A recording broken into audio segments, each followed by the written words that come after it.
So he wanted to devise a way, Emilius wanted to devise a way that he could get this throne. So he killed all the boys, but he was afraid to kill this one girl. Her name was Rhea. So what he decided to do was to get Rhea, send Rhea to guard the fountains of regeneration, fire of the fountain called the Vestal, the Vesta. And these ladies who guarded this fire were called Vestal virgins.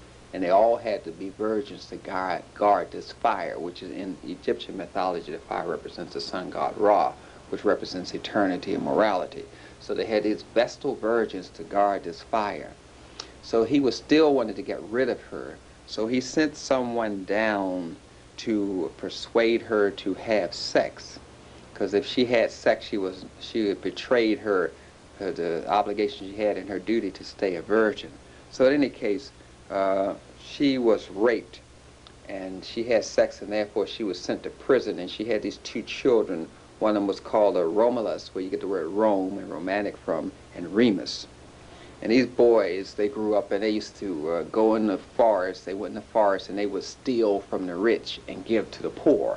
I guess you can hear this Robin Hood thing coming out, because this is where the story comes from. But in any case, they were caught, and one of them was put in jail, basically. And his brother, Romulus, wanted to get Remus out of jail. And so he devised a scheme to do this.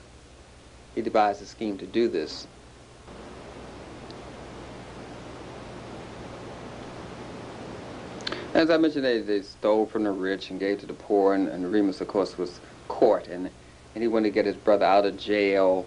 And in any case, he got an army together and eventually got his brother out of jail, and they had to get away from the Sabinas. So they established their own city on a mountain. And Remus was kind of like copying off his brother, and he jumped, and imitating his brother, he jumped and he fell and he killed himself. So that only left Romulus, where you get the word Rome from. And he established a city, and the boys had to go on a mountain and strip naked and find a companion and be with a companion. And so basically Rome was founded by homosexuals. So they had this homosexual city with young boys and their companions. And they had one problem: they couldn't have any children, so they had to devise a way to get women. So they came up with a scheme to get these women to come to their hill, to their empire. So they sent out word around the countryside that they were going to have a great festival, and it's going to be wonderful things and food and drink. And so the people from the other city brought their women and their children to this great festival. So when they came to the festival that Rome was giving these homosexual men, they needed the women so they could have offspring. And the only way to get women was to come up with this festival so they could get people from the other village to come. So when the ladies came with their husbands and their children, they surrounded the women and got the husbands off into another section, and then they raped the women so they could have children. And that's how they founded Rome, basically off of raping these women. But of course the men were mad at them for raping their wives and their daughters. But they told them that they raped the women, but the women were now Romans, and they could share in their wealth and everything and get all the benefits of being a Roman. So the other men agreed that it was all right for them to rape their mothers and their daughters and things like that. And so they were able to keep their homosexual city alive, and that city was called Rome. And that's where you get the word romance, meaning to have sex with men. And of course the women had to participate in homosexuality because that was part of being indoctrinated into the Romanist cult. And that's where you get this Rome word from. Again, we back into these stories and fairy tales, and they show up everywhere in various aspects.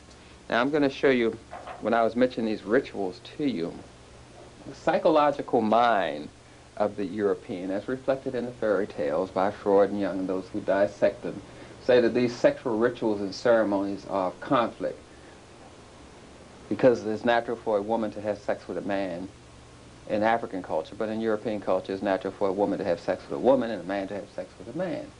So these sexual rituals, when a man has sex with a woman, it's a conflict, and they call it a battle of sex.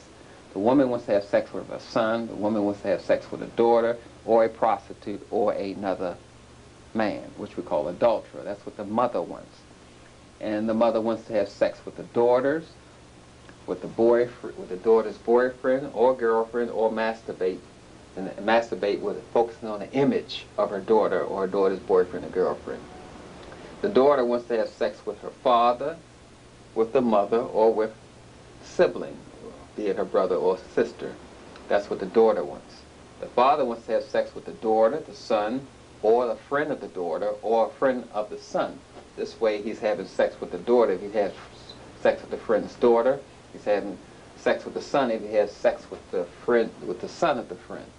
Or he has sex with a prostitute or adulterer. Or he masturbates and visualizes in his mind his son or his daughter. The son wants to have sex with his mother, his father, his sister, his brother, or a prostitute. When he has sex with a prostitute, he visualizes having sex with his mother or father, or with his sister or his brother.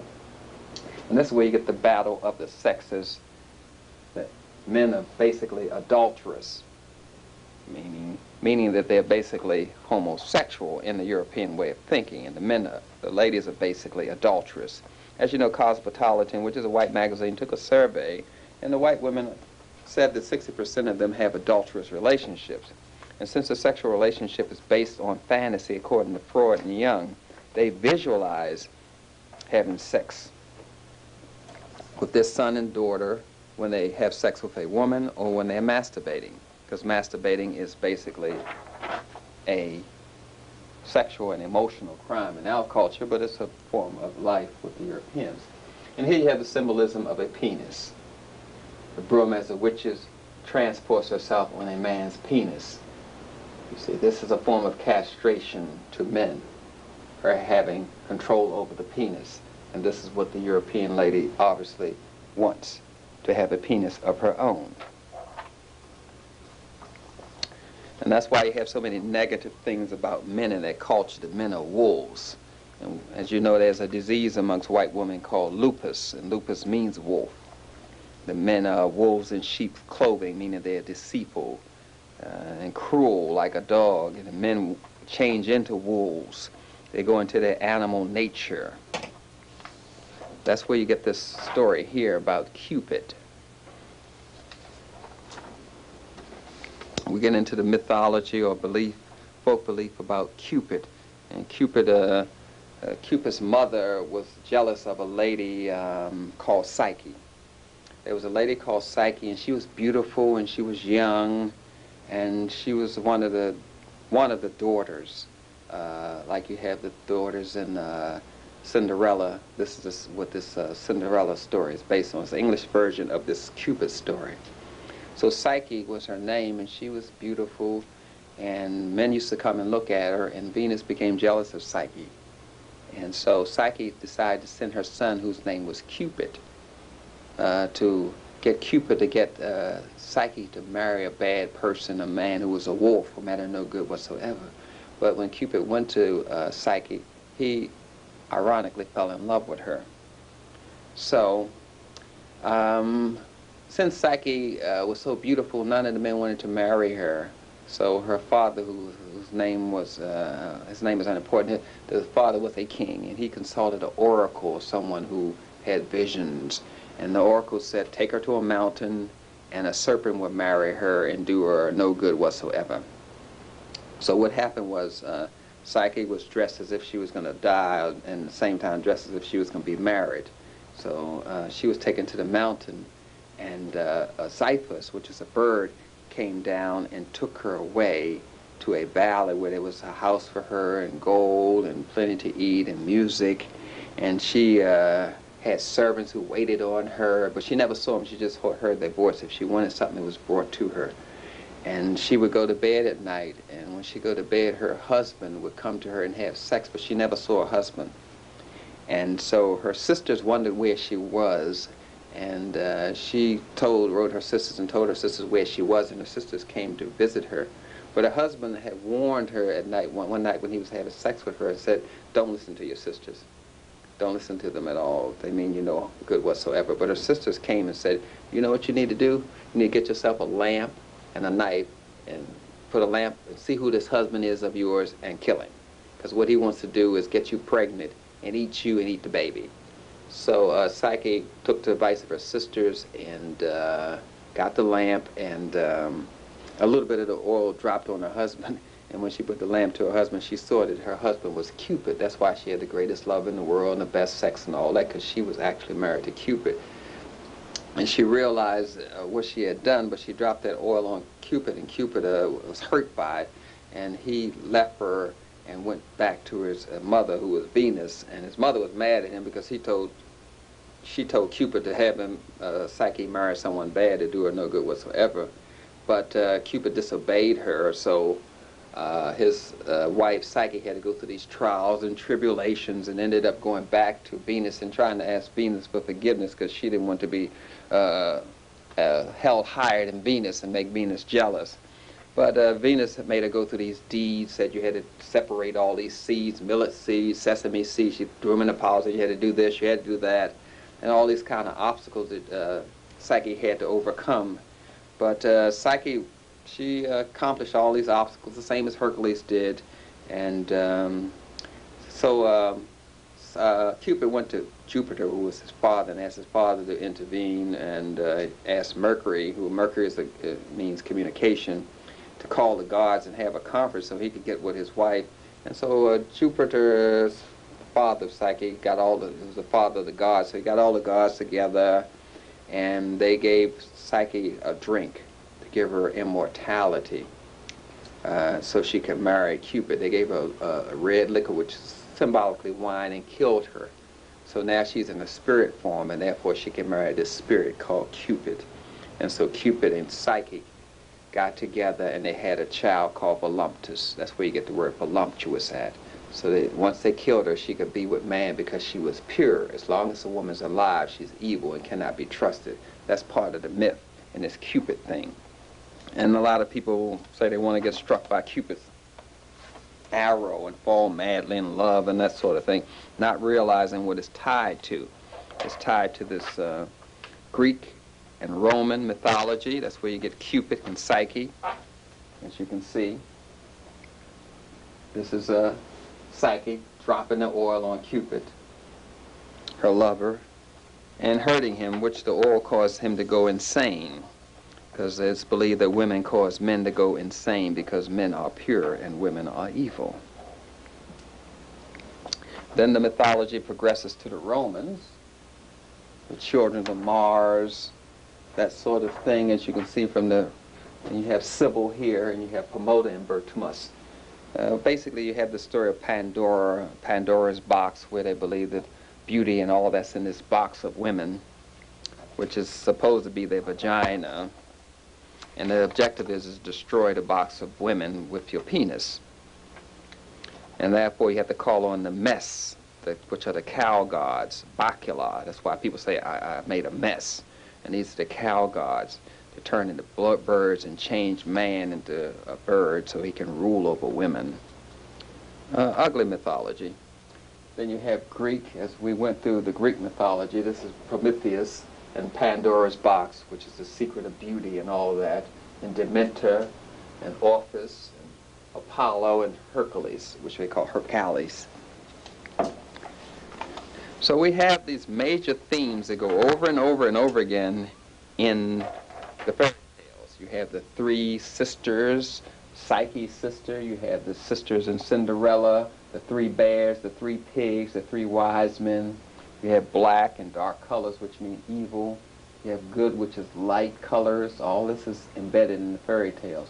You have eternal life in the fairy tales, a myth, rebirth, which means you want to stay young forever, a Peter Pan syndrome, Sleeping Beauty who stays young forever. And you sacrifice the child by murdering the child. Children are always sacrificed in the fairy tales. Rockabye baby on the treetop, when the wind blows, the cradle will drop, and all that sort of thing, where children are, violence is perpetrated upon them.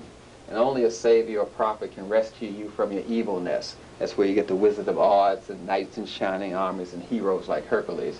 And basically, people have animal desires for sex.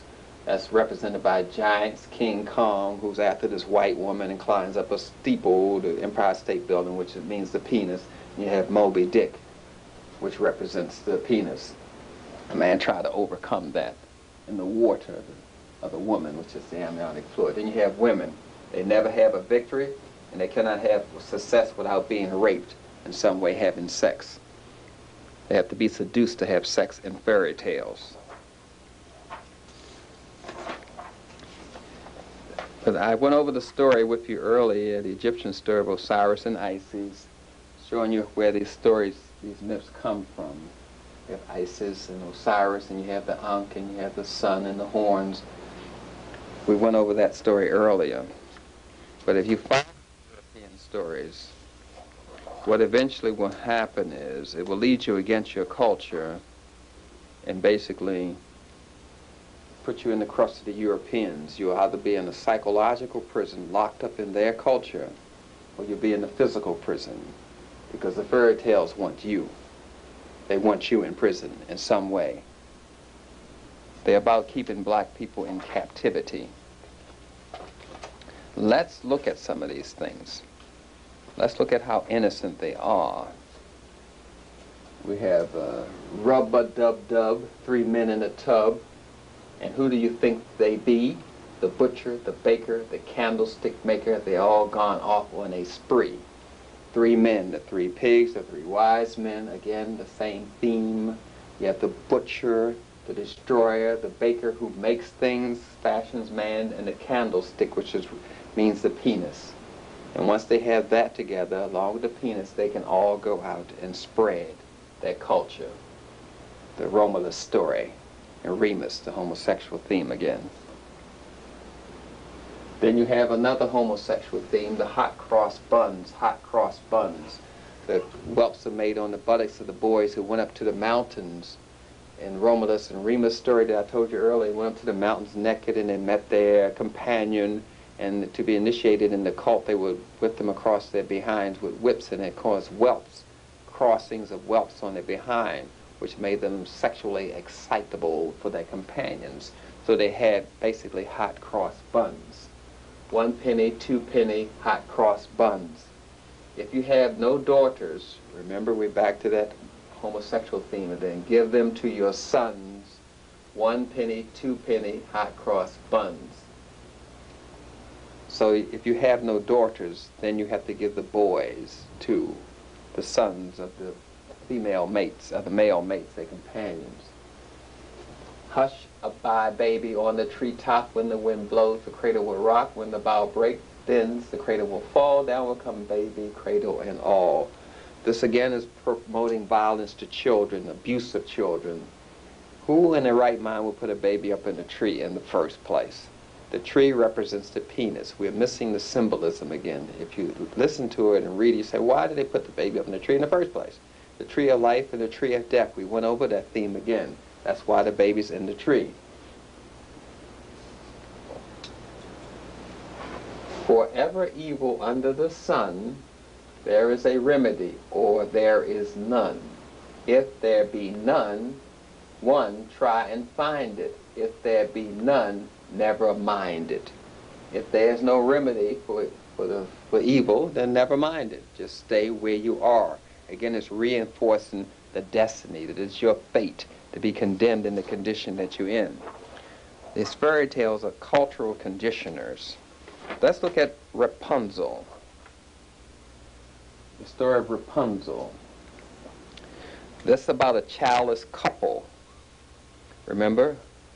The upstairs window, they sees a witch in the garden, and the wife wanted Rapunzel's the lettuce from that garden, from the witch's garden, and the wife was pale and weak, and she wanted that lettuce, and she asked her husband to go get the lettuce for her, and he made her a salad, and she liked that salad, and she asked her husband to get some more, and the husband went to the garden to steal the witch's letter, the Rapunzel lettuce, and the witch caught him, and the witch said, I want your firstborn.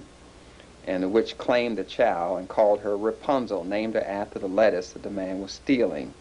And that caused sin and stealing to be in the world. And when the Rapunzel was 12 years old, the witch took her and locked her in a tower, and the tower represents the penis again, and her yellow hair represents ejaculation, and the tower had no windows. So the witch used the hair to climb up to the tower every day, or when she went to see Rapunzel, which means she used the semen of the man just to regenerate herself. And then a prince rode by and heard Rapunzel singing. It never says why Rapunzel didn't tie her hair and come slide down out the window, whip her hair, and then cut her hair. It never said that. But in any case, a prince came by and heard her hollering and singing, and he saw the witch use her hair to get up there, so he wanted to take her for himself. So the prince asked Rapunzel to let down her hair, so he climbed up there, and Rapunzel, he wanted to take Rapunzel, and he made a ladder. I don't know why he didn't use a ladder to get his army anyway, since he was a prince, to get her to escape. So Rapunzel slipped one day and said to the witch, the prince climbs up faster than you. And so the witch got angry about that and cut her hair. And the prince came one day to see Rapunzel and said, let down your hair. And the witch said, your bird, no necks, and I hope a bird catch you and scratch out your eyes if you see Rapunzel. So the prince jumped from the tower, and he jumped into these bushes, and the bushes scratched out his eyes, and he became blind. And many years later, the prince wandered into the desert where Rapunzel was, and he heard a voice, and she was crying, and he fell in love with her, and she got a vision back. This is a gross story when you really listen to it. But it's about fertility, it's about sex, it's about ejaculation, it's about the embedding image in it. And then we have this pussy in the well. You can't get any more obvious about this one. Ding, dong, bell. You have the threes again, the three wise men and three pigs. Pussies in the well. The well representing the penis. The pussy representing the vagina, of course. And the pussy is in the bucket, and the bucket is in the semen. So we're getting the symbolism again, with the boy holding a penis again. And he's next to two horses, which we call bucks. And bucks are horses that breed. So we have the symbolism here of sex. And she, of course, is the female god. She has Hathor, the bell, again. So we reinforce using the African theme, distorting it, and associating it with sex. So when the African child does, so the association made is mostly a European one, unless we go back and retrieve it completely. Then we have Rapunzel, not Rapunzel, Rumpelstiltskin. Rump meaning but behind, and stilts, long things that men stand on, representing the penis. So you have the rump with the penis in the skin of the behind, which is a word that represents homosexuality. But the story is basically about a poor miller man who had a daughter, and the daughter, he told the king that his daughter could make gold out of straw, and the king came and took the daughter as his wife and took her back and said, you got to make this room that's full of straw into gold. And if you don't do that, then he would, of course, kill her. So the girl, she made the room out of the straw out of gold. And then this person came along, Rumpelstiltskin. He came along to help her make all of this straw into gold. And then the girl gave this dwarf, this Rumpelstiltskin character here, she gave him a ring. So the king came back to her again and said he would marry her, of course, but he demanded that she make other things into gold. But Rumpelstiltskin, in the meantime, he said what he wanted for making this straw into gold was her firstborn child. Always the firstborn child, mind you. Always kill the firstborn. That's what you call abortions, and that's what rubbers do. They kill the firstborn. So the theme is repeated so we can easily accept these kind of crimes against ourselves. But the dwarf, in 3 days, he told her he wouldn't take her firstborn if she could guess his name in 3 days. So she said ribs of beef. She said mutton chops, and she said all these things trying to guess his name. But a messenger overheard Rumpelstiltskin singing one day, and Rumpelstiltskin said his name, and he told the daughter the names, and therefore she was able to free herself from Rumpelstiltskin. But again, she's an innocent virgin being taken advantage of. And again, the theme is you can make something out of nothing. You can make gold out of nothing, straw. So everyone is searching from something for nothing, and that women are basically gold diggers. Why the lady didn't make gold for her father, it's beyond me. Why she wanted to make all the gold for the king when she could have made her father rich. The logic of the story has nothing to do with reality. It's about the embedding of an image. It's about passing on European culture. Then we have another theme. We have, there was an old woman who lived in a shoe. She had so many children she didn't know what to do. She gave them some broth without any bread, then kissed them all soundly and put them to bed. Here's a lady, obviously has low morality. She has all these children. She lives in a shoe. She's feeding them from soup. She's obviously, women are not good. And that's the theme we have here. They're living in abject poverty. They have no help. They have no relatives. They have no friends. They buy themselves in a shoe. And this is her punishment for sex.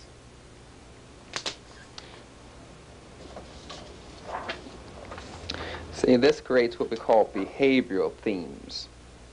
The relationship must be in conflict.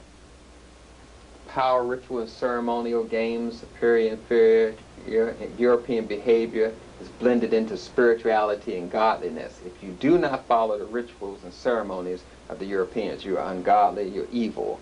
We have rituals and ceremonies, we have books full of them. One of the books is called the Constitution of the United States. It's a book full of rituals and ceremonies. We have other books called law books. They're rituals and ceremonies of the Europeans. We have other books called economics, books on economics. It's rituals and ceremonies of the Europeans. And if you don't follow them, you're not practicing good economics, you're not following the law. They change the name of their rituals and ceremonies. So this gives you the motive to follow them, these fairy tales. The European behavior is blended into science, biology, chemistry, astrology. If you do not follow the European rituals and ceremonies, you are not scientific, you are not smart, you're not following the law, you don't have good behavior, and all this is embedded over and over again by these fairy tales when you don't follow the logic of what's being done to your child. We have another one called Cinderella, where we have this man who's married, has his second wife. There's always a stepmother. This man's first wife died. I didn't mention what happened to Cinderella's father's first wife, but he marries his second wife, and his second wife, she's very cruel to Cinderella, and she has two ugly daughters. There are three daughters again, the three pigs, the three wise men. The theme of three is repeated over and over again. The father allows this cruel behavior to happen to Cinderella. He doesn't say anything about it, doesn't stop the stepmother from doing these things to Cinderella, having her scrubbing the floors and sleeping in the ashes, in the cinder. That's why they called her Cinderella. She slept in the ashes basically to purify herself with a man instinct in her. And the king announces that there's a ball and there's a prince there that he wants to have a wife and all that sort of thing. All the women go to the ball.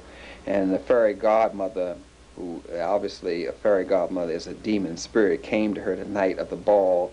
And she didn't get Cinderella out of the poverty or change the relationship she had with her stepmother. She just wanted to give her a chance to go after the goal of the man by dressing her up and using a pumpkin, change that into a coach, and then she used 6 mice, changed them into 6 horses, and then she used a rat, which is symbolic of a man. Then she used a lizard, which is symbolic of the man's penis, and changes the lizard into a footman. That's the man who rides the coach. And so Cinderella, she goes to the ball, and at 12 o'clock, which is a midnight hour, she has to go back to her cruel condition, which the fairy godmother didn't try to correct at all. But nonetheless, she is gold digging and hunting, and she, of course, drops her shoe as the story goes, and we're back to these red shoes again, and red being symbolic of the Little Red Robin Hood, and the theme is over and over embedded. And so she's the only one that can fit into the shoe, and she gets the princess. So basically, the woman, the beauty in her charm is all she needs, and she's actually hunting for gold. She's always after wealth, the woman is. And of course, the evil women are in dark colors, black colors, because black is evil. This is embedded into the theme of Cinderella. Just by nuts and bolts of racism. Then we have the famous Little Red Riding Hood. She went to her grandmother's house. Her grandmother lived in a forest by herself, a sick old woman. The grandmother's single. Little Red Robin Hood's mother's single. We have these single women. And the sick old grandmother's living in the woods, and she sends a basket with wine in it for the sick elderly woman. And of course, not Cinderella, Little Red Riding Hood obviously has bad vision, and she doesn't know a wolf from her grandmother. And obviously, Little Red Riding Hood was never told that there's danger in the forest. And she seems to be perfectly all right with a wolf talking to her in the forest. And she goes in the forest unaware of the dangers in it, yet she lives in the forest. And why the mother wants to send Little Red Riding Hood off by herself and she knows there's wolves in the forest obviously indicates some form of child abuse in the first place. But in any case, Little Red Riding Hood seems to accept the fact that the wolf can talk, and she talks to the wolf, and the wolf's talking to her. It's no big surprise, and she goes and picks flowers, because the wolf told her to pick some flowers, and the flowers represent fertility. All this is taken as normal. And her mother told her not to go off the path in the first place. Said, don't go off the path, go straight to your grandmother's house. She goes off the path, picks some flowers because some wolf told her. So she disobeys her mother. And then she doesn't, the wolf goes to the grandmother's house in a wolf's voice and knocks on the door and said, it's me, Little Red Riding Hood. And her grandmother's hearing must be pretty bad because the door was open, plus the wolf can only sound like a wolf. And so she didn't recognize her own granddaughter's voice. All these things are just taken as normal. And the wolf, of course, he swallows the grandmother, her clothes, her shoes, and everything, which is a form of pregnancy. Symbolically, the wolf becomes pregnant. And he puts on the nightgown, which is an African garb, and gets in the bed with this big stomach since now pregnant with the grandmother, since he swallowed her. In any case, the wolf, Little Red Riding Hood, comes into the house and said, oh, Grandma, what big teeth you have, as if she doesn't know human teeth from dog's teeth. The whole thing is really illogical, but the imaging is there. And of course, the wolf ate Little Red Riding Hood, and he becomes pregnant again. And then the hunter sees this whole thing, and he knocks on the door. Why he knocks on the door is beyond me. He didn't hear anything. He just happened to be in the woods. Knocked on the door, and the wolf was asleep with this big stomach. So he cuts open the wolf's stomach, which means he gives birth to Little Red Riding Hood and the grandmother. So we have a rebirth and regeneration symbolism, and then Little Red Riding Hood puts stones in the wolf's stomach and sews it back up. And the wolf wakes up and tries to run, but since he had stones in his stomach, he couldn't run too good. And the wolf, the hunter kills the wolf, skins him, takes the fur, which gives him the power of the wolf, and they drink the wine and have a good time. The whole story is rather absurd when you look at it, but it's the imaging that's bad. That's why we have this red constantly. We had the fire, the sun god. We had the wolf, which is the dog that guards the gate. We had the wine. We had the grapes. We had the bed, which is a seduction scene, as I mentioned before. It's always sexual related. It goes over and over and over again. But I just want to show you about this red here. It's no accident that they pick red, because as you can see from this holistic chart, that red is down in the area of the sex organs. The perineum, the sex organ, closer to the behind, the rectum, the anus. Orange would be the ovaries and testicles, but red is in the area of the sex organs as well as the anus. It's associated with the anus mostly in European culture, but generally speaking, red is associated with the sex organs. So you get that red color over and over again because people associate it with sex. No accident again. This kind of embedding. So from now on, when you see these little fairy tales, as they're commonly called today, you can understand the symbolism of Jack and Jill that went up the hill to fetch a pail of water. The well represented the penis, the water represented semen. We have Jack and Jill holding the semen here in the bucket, and they're going up the hill. The hill represents erection. And once they get the semen from the erection, that's when Jack falls down and breaks his crown, which means he has sexual excitement. And then Jill comes tumbling after him. Now she's coming down off her sexual excitation. Again, we have the woods, the forest, where some danger is lurking. The same thing is repeated. There's always some house in the forest, Hansel and Gretel, the wolf, the grandmother's house. The rabbits are very sexual. Nothing breeds more than a rabbit. We associate rabbits with sex and breeding. So the whole theme of this is sexual embedding.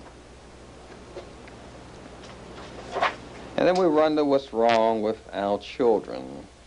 But we're feeding them these nursery rhymes, and basically the nursery rhymes approve violence. They approve the mutilation of the body, where wolves are killing someone and swallowing them. And they approve cannibalism, where people are being eaten.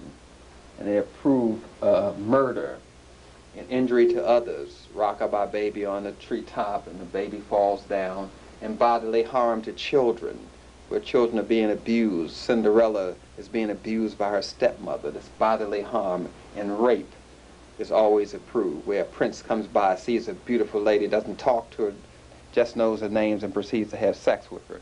That's known as petty rape. All of these themes are hammered into the children over and over and over again, and then we wonder what's going on. I mentioned this Hansel and Gretel, which in itself is an ugly theme. But here again we have the house in the woods, we have the stepmother, and the woodcutter who were married, and they have this child abuse going on with Hansel and Gretel. And the stepmother wants to get rid of the children because they say they don't have enough food and stuff to survive, so they want to get rid of the children. Her way of getting rid of the children is to send them off in the woods. And the father goes along with the stepmother doing this to his blood children. So he says, oh no, but he says it reluctantly in the story. So the woman told the husband to take the children to the woods and leave them there. And he takes his own children to the woods and leave them there. And the children overhear the stepmother telling the father the scheme, and that's when they decide to sneak out the house, fill their pockets with rocks, and throw rocks along the trail as the stepmother takes them into the woods. And that's why they were able to find their way back the first night the stepmother did it, because they just looked where the rocks were. But again, the stepmother wanted to get rid of the children, and she was abusing them. The father lets this go on, and this time they put some bread in their pocket, and they throw breadcrumbs. But unwittingly, a bird eats the breadcrumbs, and the bird is symbolic. It's a black bird that does this, of course. Eats the breadcrumbs, and the bird is symbolic of sex, destruction. You have the bird of youth, the bird. In European culture, a bird is a penis, or a cock, a rooster. A cock is a penis. So you have the penis destroying the food of the children. That's the symbolic embedding there. And the children walked through the woods, and for 2 days, and the third day they came to this gingerbread house. Remember, three bears, 3 pigs. On the third day they came to the gingerbread house, the candy house, and started eating on it. And this witch in there wanted to know who was messing with the house, of course. And the witch acted like the children wouldn't eat her sweets. She seemed to be so totally surprised. She had this candy house, and children would come by and eat on it. She's surprised at the whole thing, when actually the house is made out of candy to bait children. This is a children trap, again, so they can abuse the children. So the witch invites them in, feeds them, they fall asleep, and on the 4th day, she locks Hansel in a cage, and Gretel brought some food, and Hansel used a chicken bone, which he gave to the wolf, the witch, and the witch thought that this chicken bone was him. So she just wasn't giving him any food, and he was getting skinnier and skinnier and skinnier because he was starving to death. So again, we have child abuse. So the wolf couldn't, the witch who was testing his finger to see how whether he was starving, he would always give her the chicken bone. So this woman couldn't tell the difference between a chicken bone and a finger, which is absurd in itself. And after a month, which is a lunar cycle, she eats Hansel. And then she bakes Gretel, but Gretel had a scheme because the lady was going to bake her, so Gretel, she stuck her head in the oven to test to see how hot it was, but Gretel acted like she didn't understand how to put her head in the oven to see how hot it was, so the witch went over there to demonstrate and stuck her head in there, and Gretel pushed the woman in the oven and, of course, killed her, baked her to death.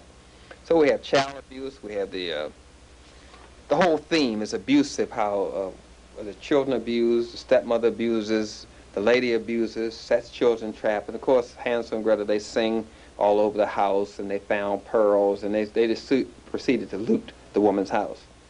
Took the pearls and the diamonds, and they stole them. They went back to the lake and asked a white goose to take them across, and it did, and they found the home where their stepmother was dead by this time, and they stayed with their father happily ever after and gave him the diamonds. and they weren't hungry anymore, even though the father allowed them to be abused or took them to the woods to get rid of them. All this is going on, but they say nothing about the father. Then you had the prince, the frog prince, and of course the tongue of the frog represents the penis, and the prince changes into a frog. So you have the princess, he sits by a deep well in the woods. This is where this princess sits by a deep well, and she tosses a gold ball in it, and of course the ball represents a penis, and the water represents semen, and the gold ball represents rebirth. And she tosses this ball into a well, and the frog said he could get it for her because she was just playing with her ball by the well for some reason. And it wasn't a well, and the frog said he could get it for her, and of course he retrieved it for her. But he said, I'll get it for you, but you have to let me sleep with you and eat with you and do other little sexual things with you. And the princess said yes to this request of the frog. She just didn't believe he could get it in the first place. He got the ball, gave it back to her, and the princess forgot about the promise that she would let this frog sleep with her and eat with her and sit in her lap and all this sort of thing. And why a frog wants to mate with a woman is beyond me, but the frog represents rebirth and regeneration, and it also represents the man's penis. So it was a royal dinner, and the frog knocked on the door and said he wanted to come in, and he wanted to be with the princess, and the king said no, and then the frog told the king about what had happened. So the king said, you have to do what the frog said do. So he told the daughter she had to sleep with the frog. And so the daughter put the frog in a corner like that, and she wouldn't sleep with the frog. So the princess cried about the whole incident, and the frog jumped up in the bed with her, and the princess threw the frog against the wall, and the frog fell down, and he turned into a prince. And the prince said, will you be my wife? And the princess said yes. And why he wanted to marry a woman who was so cruel to him is beyond me. Threw him up against the wall, lied to him, and all this goes on to show how evil and deceitful women are, even the ones, especially ones with the most beauty. So obviously the woman is mentally unstable, abusive, and lies, and has sex with animals in the story. But this is transmitted to our children. This is the frog prince. These stories are not innocent at all. They're not. We have to be aware of this. The theme, the behavioral themes in them are women are basically pure, and their sexual charm causes men to be bad in their behavior. Women are in relationships because their sexual charm is rated higher than their intelligence. They're always beautiful, and therefore they can marry the prince. It has nothing to do with intelligence. The women, they must be in a battle, a conflict between good and evil. To lose a battle means it means that there's something wrong with your character, there's something wrong with your morality. You have a spiritual deficit if you lose this battle in life. Good wins over evil, therefore the Caucasians are good. God, prophets, or the universe or a miracle will save you because you're incapable of saving yourself. So black people are taught by these fairy tales that they can't save themselves. They have to wait for a prophet, a savior, a messiah, and that good wins over evil, so subconsciously black people think that they are evil because the fairy tales embed this over and over and over again. If you are winning, it's because you're good. And if you lose your battle against the Caucasians who are good, that means that you have some sort of character problem, you have some morality problem, you have a spiritual deficit. There's something wrong with your karma. The universe is going to save you. And all these little themes we search for. So we always search for something to escape us from our predicament. I believe I can fly. I believe I can touch the sky. We always like escape songs. And we wonder why these things are going on. Then you have the shoemaker and the elves. The shoemaker and the elves theme. Again, we have a poor couple who don't have any children. Only lever to make one pair of shoes. So the man cuts out a pattern for this pair of shoes and leaves it on a bench. And while he's asleep, these elves come and make the shoes. So he sells the shoes, and he's able to buy enough leather to make 4 pairs of shoes. Then he makes 4 pairs of shoes, and he's able to make more money, and he's no longer poor, and he's wealthy, and he wants to thank whoever it is doing this. So him and his wife stay up at night and hide in the closet and see these elves come out and make shoes. And in gratitude, they make clothes for the elves. and the elves put on the clothes, and they leave. So all they get for all the wealth they've given to this couple is a pair of clothes. It's a very sad theme, meaning that the poor, the elves, can be satisfied with good clothes but not wealth. They don't need to be wealthy. All they need is to look good, have the best clothes, designer jeans, all that sort of thing. This theme is embedded in our children, to want clothes, to want to look good, but we don't want the wealth at all. We're happy. We're singing. We're rapping. All this is subliminally broadcast to our children by these fairy tales. We really need to look at them. We need to look at the Snow White. The queen sewing pricks her finger, which is a symbol of blood, and the finger is a symbol of the penis, and the blood is a symbol of the period. And she pricks her finger by an open window. She takes her finger to an open window to cool it. This is how you cool down a hot penis, by giving it some more behind. The behind is a cooling sexual involvement for the man. That's why they have anal sex and vaginal sex. It's all embedded in this Snow White thing. And it's 3 drops of blood, mind you. 3 pigs, 3 wise men that drop from her finger and fall on the snow, which represent menstruation blood. And this is what's taught to the child. So in this lady, the birth, Snow White, she dies shortly after birth, and a new queen, which is a resurrection of her, which is the true evil and cruel one, is punishing her for her sexuality. The queen looks in the mirror and says, Snow White didn't die, but I'm trying to say the queen looks in this mirror and says, who's the fairest of it all? The mirror represents your reflection, your double, which we call your ka. Who's the fairest of it all? And they say, well, Snow White is 100 times fairer than you. And fair is the word for white. You're fair white. Who is the whitest of them all? And so the mirror says, Snow White is 100 times whiter than you, the fairest of them all. And the queen told the huntsman to find this take the Snow White out somewhere and kill her, and bring back the heart. And the heart is why you give a person the heart on Valentine's Day, which means that you're fair, which means that you're beauty, and all that sort of thing. And the huntsman takes Snow White out to the woods and lets her go, and kills a deer and gives a deer's heart to the lady. And Snow White wanders in the woods and is found by these 7 dwarfs, who represent the 7 planets. And she went in their house and ate their food and drank their food and went to sleep in their bed, which is a symbol of seduction. And these 7 dwarfs, of course, are wealthy men. They are miners. They work in the mine, and they're wealthy. And they work in gold mines. We get into the symbol of the colors again. And they sell gold and stuff to earn a living. And they warn Snow White not to let anyone in their house. They say, you can stay here, Snow White, but don't let anyone out, but you got to cook. You got to keep our house clean for us. And Snow White stays there. But one day she let this woman bring by some apples, and she decided to bite the apple, and she bit the apple, and the apple poisoned her, and she went to sleep in the forest.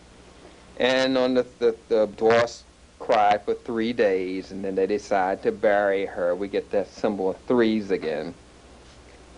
And the dwarfs decide to bury her, and this prince comes along and wakes her out of her sleep. Out of her sleep. Now we see that same theme again of Osiris in the coffin. The 7s is part of the lunar cycle, 7, 14, 21, 28.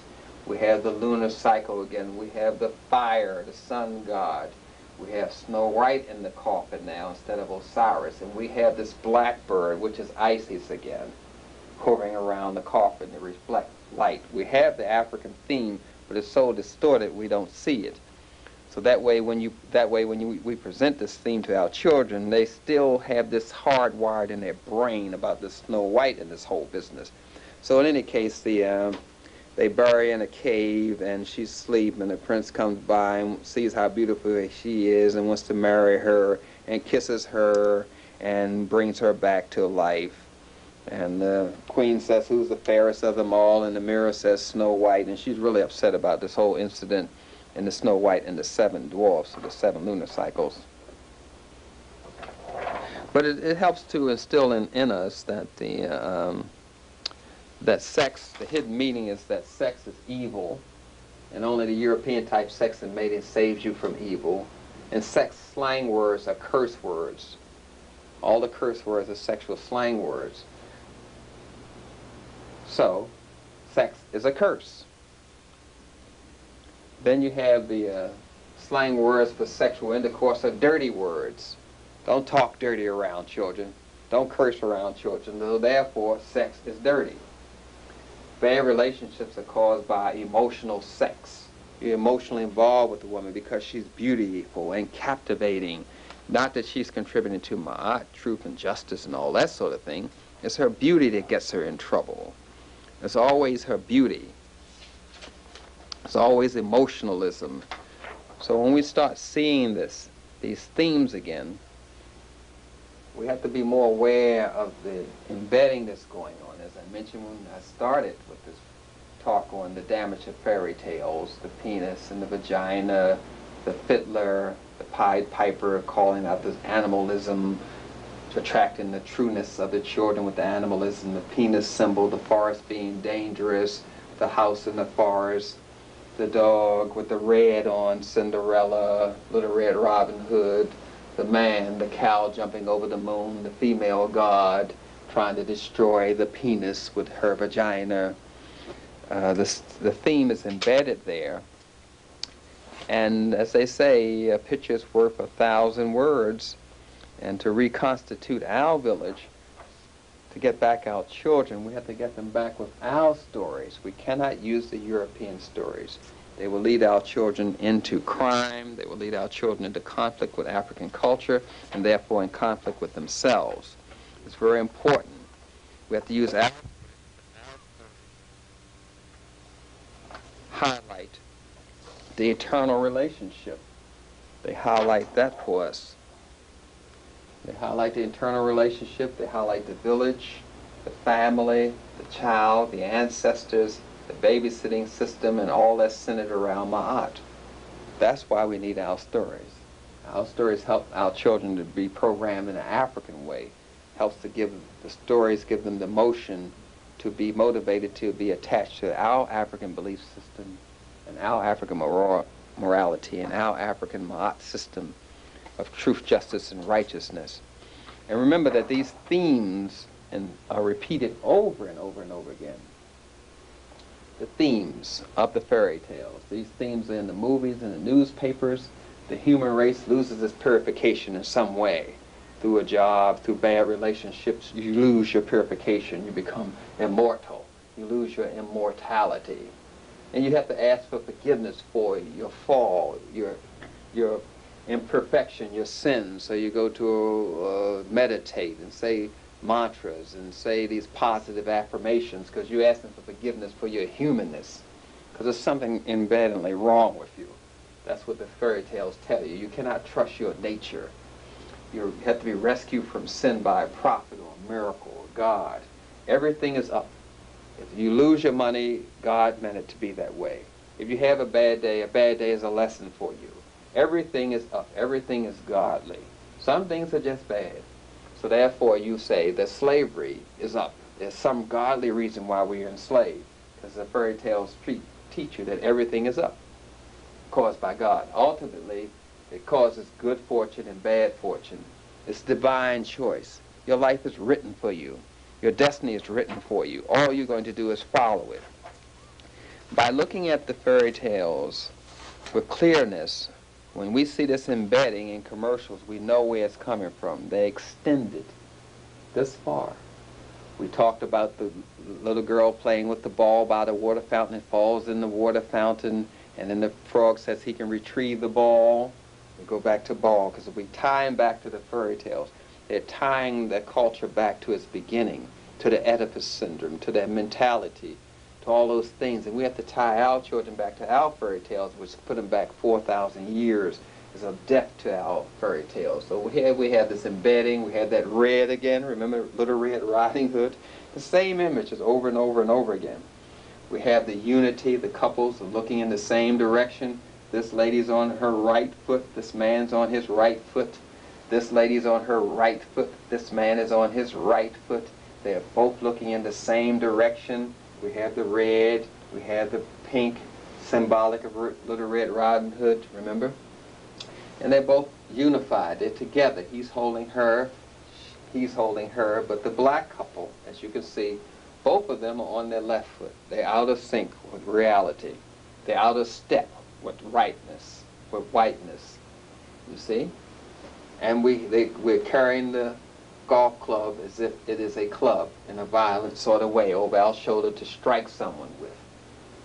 And of course, we're not looking in the same direction. We're not standing together. We're apart, and we're walking on the white people's shadows. And begging people always got their hand out. So this negativism in this commercial here for a memory kind of supplement goes all the way back to the fairy tales. Just like Enemy of the People, Men in Black, all the stories tie back to a fairy tale, tie back to the culture, which we are trying to get out of our system, but it's constantly put at us. And look at this little commercial. See the forest again? You have some challenge to go through in the forest. Hansel and Gretel, Little Red Riding Hood. Always a challenge, always in the forest. And again we have the red. Again we have the couple running together, looking at each other in unity. You see. Again we have the same theme. They are in motion. They are going somewhere. They're going to the right. They're in the area going toward righteousness. We're over on the left side, left out. We're the only people not moving in this commercial. And we are blue. The man is blue. We are not looking at each other. And the word that's over us is worries. Black people are worried for white people. And it's natural for us to be worried because we are poor. And of course, black women are easy to have sex with. So we have the word easy on the black woman, worried next to the couple. And they're sitting down on their lazy behind. Don't want to do no work on welfare. All this is embedded in this commercial here. This lady's rolling on the roller skates, but she's pointing up to the sky, to a higher self. This lady's pointing up to a higher self. What are we doing? Pointing down to the ground. The embedding is there. Of course, we have the theme with the water, the sexual theme with the semen, the water, that sort of thing, the erections here. It's all there if you look at it. But these images are projected at us when we're young, so they just keep projecting the same image over and over again to sell their merchandise. And things become so obvious that we don't even see it sometimes. We don't see it sometimes. This is what you call a minstrel character. This is how white people thought black people looked. They paint us with big lips, nappy, kinky hair, eyes sticking, popping out because we're afraid of the dark, we're afraid of shadows. We are fearful people, you see. We're dressed up and we're afraid. And of course, McDonald's has big lips and an African wig, which is red. We're back to the red again. Little Red Riding Hood, the red shoes, and Cinderella, the red again. It's embedded in us so deeply that sometimes we miss it. So this is the self-hatred, where we hate the witch who's wearing black, the wicked witch of the west and the east. As long as they use these childish themes, the same thing is used in E.T., the famous movie. E.T. is like someone from outer space coming to rescue the people on Earth with kindness. It's the same theme, that we have to be rescued from our predicament by a prophet, a messiah, the universe, nature. Now we have the embedding of sex, and blue is associated with black people. So right away we know this is sexual involvement. Right away. So when we look at the fairy tales, we have to be more clear about that. I want to show you how they embedded the sex in this. When you blow it up and look at it closely, then you see. So when we look at the fairy tales, we have to look at them with an African eye and realize that we cannot use European fairy tales with black children. It embeds European culture, bonds them to European culture, European symbolism, European sexuality, European values, Europeans' relationship problems, European-ness. We de-Africanize our children with the European fairy tales. We have to use African fairy tales, African myths to bond them back to the deep culture that we possess and the richness that we own as our birthright as melanin-dominant people. European fairy tales are dangerous.